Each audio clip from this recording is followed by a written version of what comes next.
But we're here to say who you are is okay. And you don't have to go through this on your own. You're not alone. You have more friends than you know. You have more friends than you know. As a queer, bisexual, woman of color, immigrant, biracial, Mexican, Irish, American, I acknowledge the various identities and privileges that allow me to speak in front of you here today. I am here because I love my LGBTQ plus family. This is an expansive family, an inclusive group of many people from many walks of life, immigrants, undocumented, different belief systems. We are an inclusive family. And I love my LGBTQ plus family, and I stand in solidarity with the transgender, gender expansive community. Our LGBTQ plus family is under attack again, and it's not okay. I read a statement by Lieutenant Governor Dan Patrick recently that I found so interesting, and I quote, "Texans count on us to ensure that the sanctity and dignity of life is protected." Let's look at the definition of dignity. Dignity, bless you. Dignity, the idea that a being has an innate right to be valued, respected, and to receive ethical treatment. SB 6 goes directly against this definition.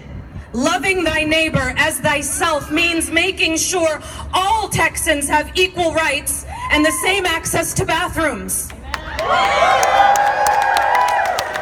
So let's look at some of the most harmful aspects of SB 6 and how it is pushing a false narrative about the transgender and gender expansive community. SB 6 is not actually about public safety, no. It discriminates against transgender people and would inhibit their participation in public life. Transgender Texans have been using bathrooms for years with no reports of them doing anything inappropriate in those spaces. That's right, zero. This bill is a solution in search of a problem. It is a fact that 85% of transgender Texans have experienced harassment because of their gender identity or expression. 46% have experienced physical assault. And in the past year, 69% of transgender Texans avoided using a public restroom because they were afraid of confrontations or other problems they might experience. Transgender Texans, like all Texans, need to use public restrooms and other gender-segregated spaces without fear for their safety or scrutiny. SB 6 undermines that need by nullifying present ordinances and forbidding future ordinances that provide transgender non-discrimination protections in bathrooms. SB 6 is cruel and unnecessary. SB 6 also mandates that all crimes committed in bathrooms or changing facilities be raised by 1 degree, moving the focus from the severity of a crime to the location of it.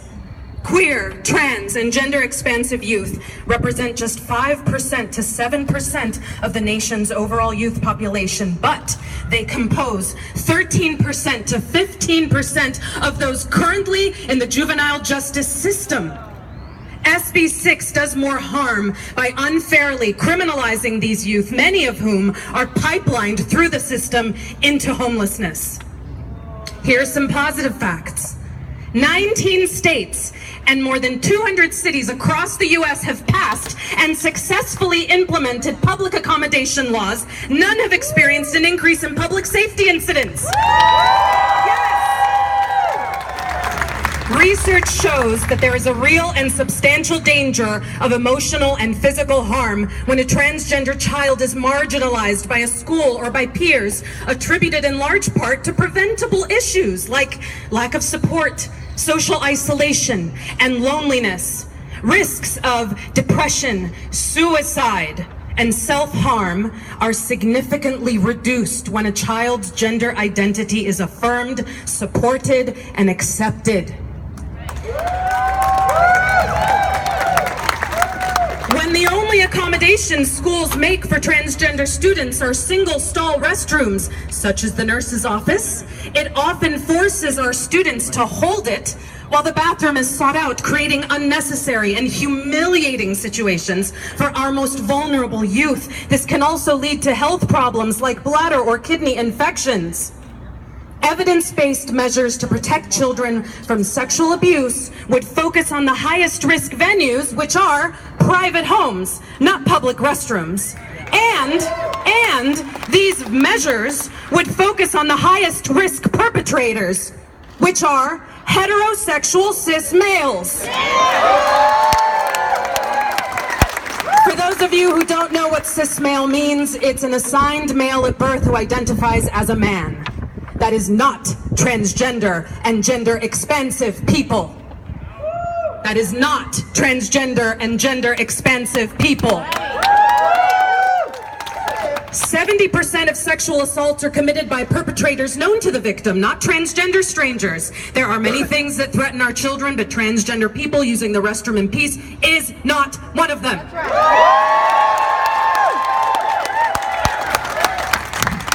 All communities are strengthened when we practice fairness and inclusion. We will not let anyone criminalize our transgender and gender expansive youth or set them up for failure.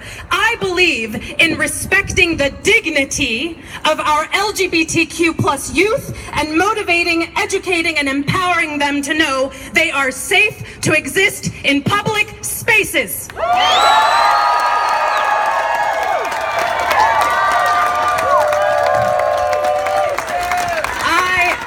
So honored to be introducing our next speaker.